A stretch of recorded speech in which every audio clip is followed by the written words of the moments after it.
YouTube, how's it going? The GOAT House is back. NFL free agency is right around the corner. We got plenty of coverage here, and here's another off-season video. I'm going to talk about players that, in my opinion, must be traded. Teams should at least try to trade these players. We're going to talk about how that'll affect them cap-wise and what kind of pick they can get back.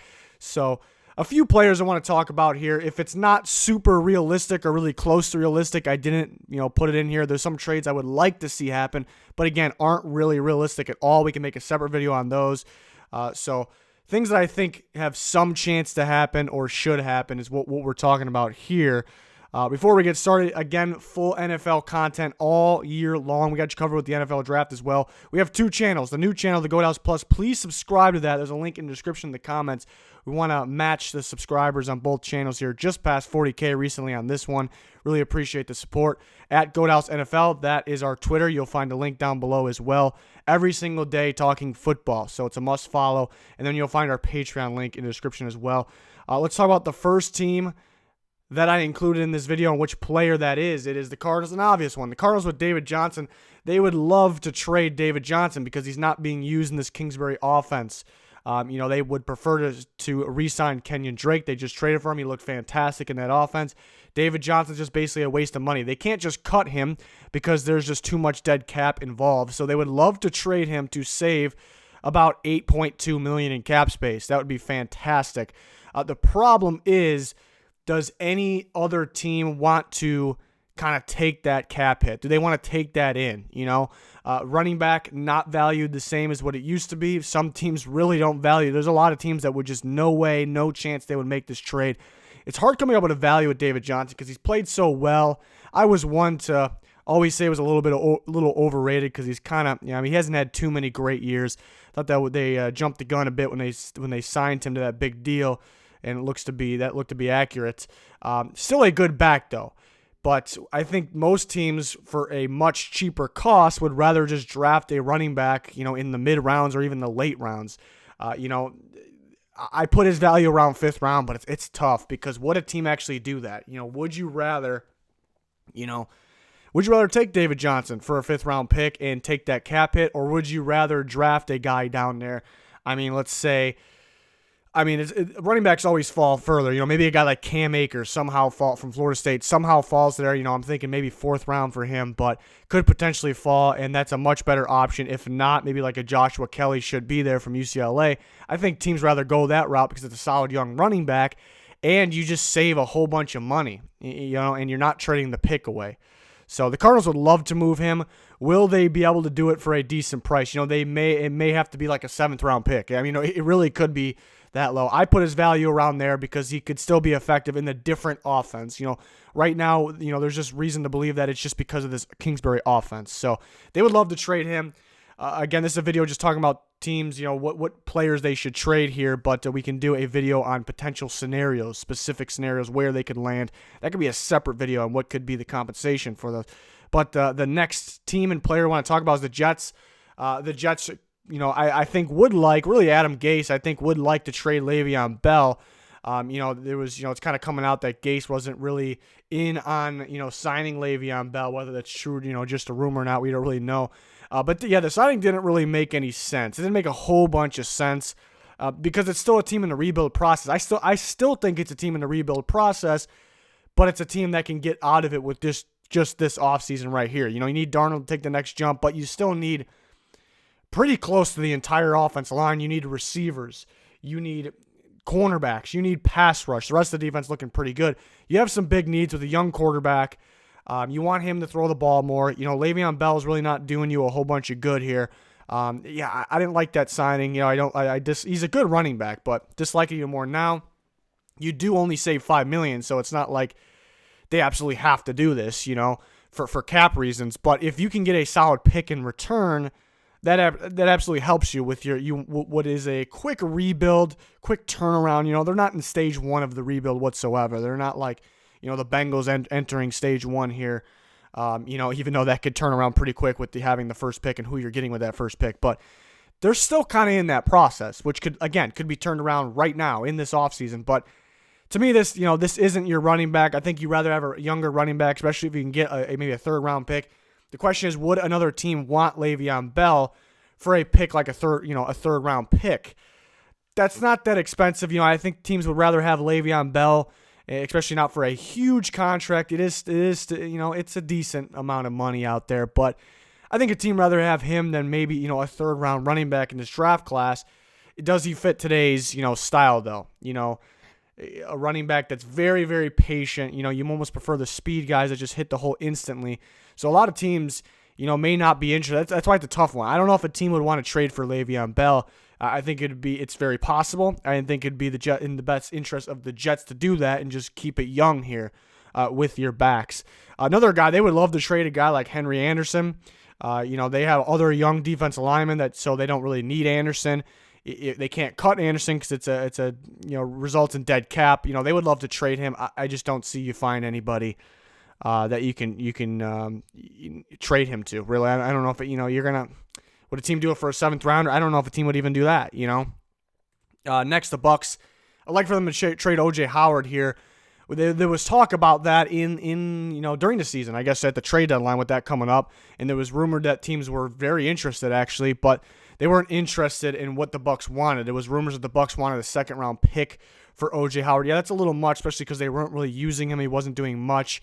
You see that they don't really need to save that $2 million in cap. That's just kind of an extra there.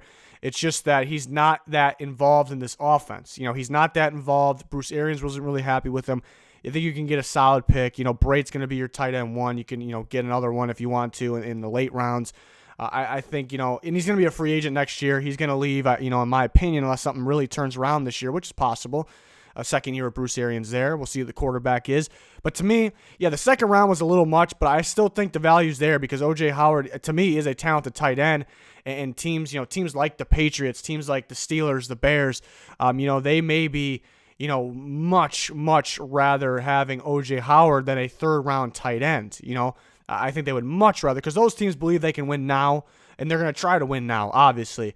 So I think teams, and those are just some examples. Maybe like we can throw the Seahawks in there, whoever it may be. Depending on if it is a 3rd round, a 4th round, whatever they're asking. But I think those teams would much rather do this, low cap. The problem is he's only there for a year. You could sign him. There's nothing guaranteed there, though. To me, the Bucks are kind of better off if they can get this, even if it's like a 4th round. To me, the Bucks are better off. You have a lot of cap. You have some free agents. You may not get them all back. You may have more needs other than tight end, bigger needs, even if you get rid of O.J. Howard. So I'd rather have the pick. If it's 3rd, 4th, maybe they're still asking for a 2nd. If you somehow can get a 2nd, I'm doing that instantly, absolutely instantly. Next, the Redskins. This is one I'm really looking forward to seeing actually happen. I think this one could happen. Ryan Kerrigan, who to me is still a fantastic pass rusher. Trading him results in saving $11.7 million, and what that does is create even more space to go get guys like Brandon Scherf back to guard, and which they already can do with their current cap, but it also can help you go get those corners. You need some corners. You need the rest of the defense to me is looking pretty good. You need more receiver help, which I'd prefer them go to the draft for that. You could use some more offensive linemen. So that could help the cap space wise, but at the same time, you look at where they're sitting. They draft Montez Sweat last year, who I think has a bright future. I think that was a great pick. And then with the 2nd pick, we're expecting them. We would think they're going to take Chase Young. So that makes it so you don't really need Ryan Kerrigan. It is, pretty big to have a great rotation there. But I think it'll be ideal for them to start the young guys. Montez Sweat and Chase Young need to be out there, 90% of the game, at least 85 in my opinion. And Kerrigan could still play. He would probably be better than a guy like Montez Sweat right now still. He can still play. But at the same time, they're still kind of in that rebuild process. They're not in stage 1. So you get the young pass rushers. You have the young quarterback, Dwayne Haskins. You're trying to get the offensive line, the receivers together. You want to build around Terry McLaurin. You get those picks. To me, I think teams will be fighting over Ryan Kerrigan, even for this price. It's a big contract, but to me, after looking through it, it's not that big of a contract because the market's going up, especially for pass rush. Pass rush is becoming more valuable each year, especially what the Niners did this year. Teams are going to try to replicate that. There's teams that are, in the Super Bowl hunt right now, the contending hunt, that are going to love to have Ryan Kerrigan for this price, because if you're going to go sign a guy in free agency, like even a guy like Jason Pierre-Paul, who I think Ryan Kerrigan's better, Pierre-Paul's going to get more money. A guy like Robert Quinn's probably going to get more money than what Ryan Kerrigan's getting paid right now. So I think teams will absolutely love to do this. I think the pass rush draft class really drops off after, the top 50 picks. That might be even being generous. Maybe it's the top 40 picks. I think it really drops off. Those teams, the first one that comes to my mind, like a team like the Ravens, who are 100% a contender, or a team like the Tennessee Titans. The Ryan Kerrigan fits those teams so well and help them contend right now. They would be jumping at, to trade a second round plus. It might be a second round this year, a second round next year. It might be a second round this year, maybe a third, a fourth, whatever it may be. They may have to give up a bit, but it'll be worth it. And a team like the Redskins, we talked about, they saved the cap. They gain more ammo to get those young players, which is, to me, I love this one because it's so perfect for the Redskins and whoever their partner, the team in this situation may be. I listed off a couple. I mean, there could be a few more, obviously. Again, we'll go over scenarios, trades that I would love to see. Ryan Kerrigan will definitely be in there because I think it's very possible it can happen. It just makes so much sense. Next, we got, maybe not a huge name here, but to me, Danico Autry of the Colts, I think is a very interesting one because the Colts, they pretty much made it clear they're looking for that three technique defensive lineman. They're looking for that starter guy there, and they have a lot of cap space. I think they go with free agency. I think they look for a guy in free agency. Maybe like a Shelby Harris. That's the first one that comes to mind. We'll actually make the predictions once we get there. But guys like that, because they want to go bigger here. Danico Autry is pretty interesting because 1 week he'll look like a stud. He'll look like a Pro Bowl type player with the impact he's making. He's not going to put up the big numbers, but then 1 week it kind of disappears. The Colts also have some young guys. They moved Tyquan Lewis from Ohio State a couple years ago. They moved him around. They're trying to use him in a three technique. Hasn't really worked out greatly so far. They want to use him in the rotation there, the former defensive end. So they have the depth guys already set. They're kind of going to go bigger than Danico Autry. So to me, I would definitely trade him. I would definitely trade him because it's kind of a waste of, $5.7 million isn't a lot to the Colts because they have close to $90 million in cap.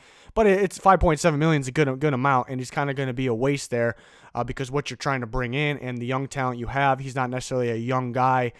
He's not old, but he's not really a young guy kind of getting in his 30s there. And at the same time, I think you can get something for him because, like I said, at times he looks legit. I'm kind of blown away by his play, but then he just disappears. There's those teams that are more contenders, which the Colts can definitely get there pretty easily too. But there's more contender teams that actually there's a lot of them that are kind of missing that three technique spot because there's such a lack. A team like the Minnesota Vikings comes to mind. They're looking for that guy. They like to kind of revamp that position with veteran guys rather than young guys. And I think you can get something for him. A fifth round, it could even be a fourth round, but I would think like a fifth and a sixth possibly. I think teams would be very interested in that if they have the cap room. So the main reason being it's kind of a waste keeping him around, even though he's a solid player. They want to go that young route. They want to get better there. It's kind of the go big or go home. But I think they'll go big because they have the cap space, So that's an interesting one that I'm going to look forward to seeing if it happens. The next one is another one that we kind of all expect to happen, but it sounded more like if Cam Newton checks out medically, health-wise here, that they actually could keep, the Panthers could actually keep him. Because, there's some people that don't think he can fit kind of the Matt Rule, Joe Brady offense. I think he could. I don't see why not. It's not like, people talk about Joe Brady came from the Saints. That was a pro-style offense, about as pro-style as you can get. But Joe Brady didn't run the show there. He's kind of just there learning. That's kind of what it was. He didn't have much say there. And then he left to LSU, which already had more of the pro style. And he kind of brought his own mind into there, his own philosophy. So it's a little bit of a mixture. And that's what Matt Rule already came out and said. They're going to run a multiple scheme, which you'll see some pro style, you'll see some spread. I think Cam Newton could run that. I think he can run that. It just depends on if he's healthy or not. But at the same time, what is he, above 30 now? And it's the Panthers to me are a rebuild team. I kind of felt that going into last year they should be. People kind of got on me about that because I saw the holes in their roster. And they started off pretty strong though last year, but then it kind of ended up being true, I guess. And now, they have a ton of free agents across the defense. The defensive line, looking at that, they got Bradbury's a corner that's a free agent. They could get better there anyways. Dante Jackson's still a solid young guy, not playing at his best abilities right now. They need DBs. They need D-line. I like Brian Burns. I like Addison. Addison's getting up there in age. They need another pass rusher. They lost Luke Kuechly. They need offensive line, all kinds of offensive line. To me, they need another receiver. They need the quarterback of the future. With all that being said, it feels like, and then hiring a coach for 7 years, it feels like they're in that rebuild process. I think what could be a quick turnaround rebuild process, so it's not the end of the world. To me, that feels like it's kind of a waste to keep Cam Newton around at this point. If you can trade him, even though I love Cam Newton. I think he can play this offense. It just feels like, you're kind of wasting your time here. So to me, it's tough to see what kind of value is. If he checks out and everyone believes 100% healthy, I mean, I think first round pick. I don't think anybody's going to trade a first round pick for him though. It really depends on how he is, if health wise. To me, the way I'm thinking here, I think he's a second round plus, a good amount plus. Maybe it's a second this year, second next year, along with the third this year, maybe a fourth. If he's kind of beat up and it feels like a big risk for a team, then maybe it's less. But he was an MVP quarterback not that long ago. If he's healthy, he can play. He can contend with you. There's teams that would die to have a player like Cam Newton. Phillip Rivers coming out of the Chargers. He's leaving LA. He's not coming back. And the Chargers would love to have a guy like Cam Newton. Maybe even the Colts a possibility. There's teams like that. I mean, I think the Bucs would love to have him. They could go the Winston route again or Phillip Rivers. Maybe one of those two are more likely. Again, I don't think the Panthers would trade to an in-division rival there. But I think he has some value. It really depends on how he is, health-wise. On top of all that, what I said, the Panthers also saved $19 million in cap, which is a good number for them. Kind of being in that rebuild stage. I think we all know at this point, which it could be a quick turnaround. So don't get me wrong here, but it feels like they're in the rebuild stage. You would think they would have more cap space. $19 million makes you, it really helps you there. It helps you have a lot of cap. It's not like they don't have any cap space, but you think they would have a little more, and that could do the trick there. So that's definitely an interesting one that we're all looking forward to seeing if it happens. Another one, Odell, which this one I really don't think it happens, but there has been some rumors on it. It's kind of what I would do. If and you see the value there with a question mark, what's his value at? If I was offered a first round pick for Odell Beckham Jr., I would do it in a second. I'm not a huge fan of him. I think a lot of you know that already. I think he's kind of bad for the locker room, bad for the players, even the coaches. That's just kind of how I feel. Maybe it's harsh, but that's kind of how I feel. He's a hell of a talent. Don't get me wrong. That's kind of how I feel. He wasn't the reason the Browns were bad this year, but it did kind of feel like that. It does feel like, he kind of just brings the wrong vibes to the team. It's what it feels like. And the team was much better last year. It's not like you really need him. Trading for him was, especially with this upcoming receiver class here, it's questionable. It's questionable because you could definitely get that back in this class, even with like a second round pick almost. He's not going to be Odell Beckham, but you're going to get a good talent to pair with Jarvis Landry there. So, you have other needs, multiple needs on the offensive line. So, if this, there's rumors about it. That's kind of why I included it, and I included it because I would do this. But I don't, it's tough to say if the Browns would do this, but I don't think another team offers a first. I don't see any team that offers a first-round pick, and that's kind of why the question mark's there, and that's kind of why I was hesitant to add this in this video. But there has been a lot of rumors, and again, I would do it. But I don't think a team offers a first. I would much rather draft. Even if you're sitting there in the middle, late of the first, I would much rather draft Laviska Shenault or T. Higgins or Justin Jefferson. I would much rather just draft. I'm not saying those guys are better. There's no way they're better right away, but guys that are going to make a huge impact that potentially could be more of an impact, really, down the line. I just much rather do that and save a whole bunch of money too. So that's an interesting one for sure. And then we got one more here, and this is one that to me is the most intriguing one of them all. Is Matt Stafford here. And there's a bunch of other quarterbacks that I think, maybe I would actually trade, but I think there's no way they're going to happen. We can make another video, maybe trades I would love to see, I would like to see, and we can make some scenarios in a separate video too. But this is one I think actually has a chance to happen. It's very, very interesting. I was talking a little bit on Twitter about this mainly because you see the dead cap hit. If the Lions trade a Matt Stafford, they would lose money. They would gain dead cap of $10.7 million. It's a lot of money, and they don't have an insane amount of cap space as it is. So that's the part that kind of makes you think, why would they do this? Why would another part is Matt Stafford was looking very good last year. You almost could say if he kept playing last year and didn't get hurt, he was looking like he could have been the best quarterback in the NFC North. That was a possibility. And they were winning. They were competing. So people were saying, if he's healthy, why not bring him back? They were looking good. To me, evaluating the rest of this Lions roster, I don't think the rest of the pieces are there to win now. To me, there's I hate to say it.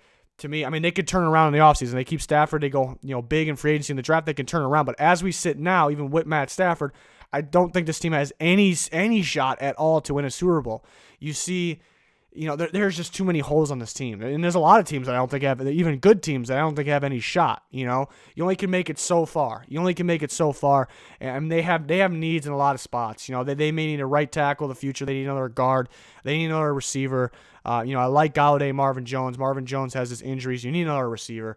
You need another running back. I like Kerrigan Johnson, has the injuries, and it's good to have a duo anyways. You need defensive line. They were, insanely disappointing last year. The linebackers are a little disappointing. I mean, you need pretty much everything. Maybe you're okay at safety. You're okay at one corner with Darius Slay.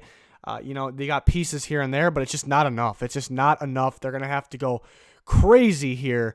Absolutely crazy in free agency in the draft. I just don't think it's possible.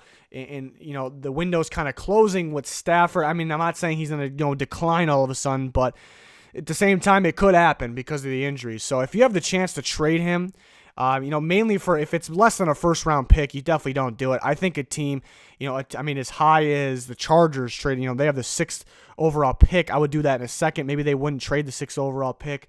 But you look at the teams like the Colts and the Bucs, maybe sitting there at 13 and 14th overall. I think teams like that would do it because I think the Colts know, or the Bucs know, if they had a Matthew Stafford on their team, they would instantly be a contender. They believe that, because they're more well built around. So I think they would do that instead of drafting a Justin. I don't think Herbert would even be there. I think instead of drafting a Jordan Love, I think those teams would definitely do it if everything checks out. They believe he's going to be okay. He's going to be able to play.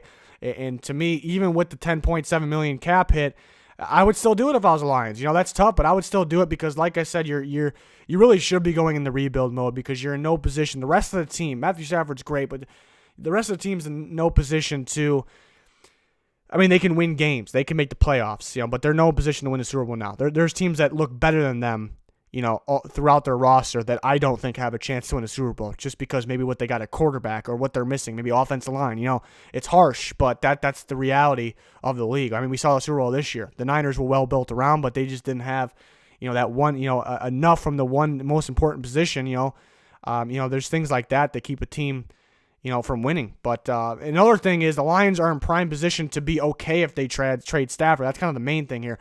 They sit with the 3rd pick. We are 99.9% sure Joe Burrow's going first. Chase Young is going second. The Lions pretty much have Tua Tagovailoa. They have him right there. It would be a change in system, but in a rebuild, I think that's okay. To me, you build the system. You decide the system around the quarterback. So many mistakes. I mean, every single year, teams make their system and then pick which quarterback is the best in the draft class because of the system. It is the biggest mistake in all of sports even. That could be a reason why the obvious quarterback wasn't picked, the obvious bet in past drafts because they wanted a guy that fit the system a little more. So that wouldn't be a problem in my opinion. You take Tua, you build the system around him, and then you have, we'll say they trade him to the Colts 13 or whatever, it's 14. You take the best player available there. You got 2 first-round talents there. I mean, you possibly can get Henry Ruggs, a Tua teammate there. Maybe Jerry Jeudy drops. That's just one of many examples or scenarios there. And you kind of just start that rebuild process, which could be a quick turnaround because those types of players can win now. To me, in this more of an offensive draft class, which there's good defensive guys too, you kind of get the defense and free agency, you get that offense, you see that Tua, and then maybe a playmaker with their first-round pick. To me, it makes a lot of sense. It's tough, though, because of that $10.7 million dead cap. But you look at next year, if they were to trade him next year, they would actually save $14 million. So that makes you kind of feel like they might as well wait till next year. We'll see what Stafford's got. We'll see if this team can win like they were early in the year when Stafford was in. Let's see what they got here. If it doesn't work out, we can trade him. Maybe we can trade, Darius Slay because it's full rebuild time.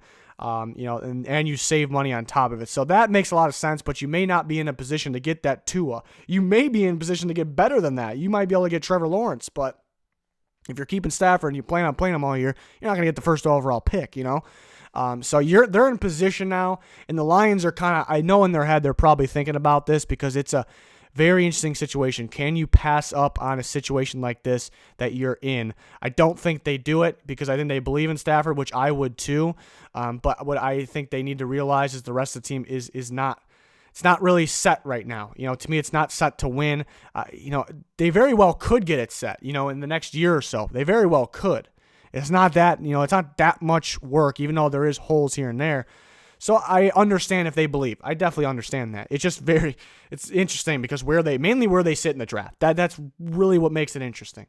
Are you going to be guaranteed to be able to get, I know Tua's in this class, not next year's, but are you going to be in the position to get that Tua? Are you going to be in a similar situation? That's what makes it so crazy. So that's something I'm going to monitor too.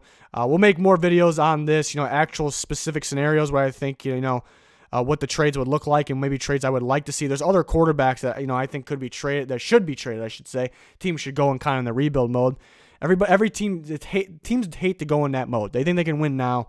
And it bites them in the behind sometimes. So we'll see. I'm really excited for this offseason, the craziest free agency ever, I think, with all these quarterbacks, all these pass rushers.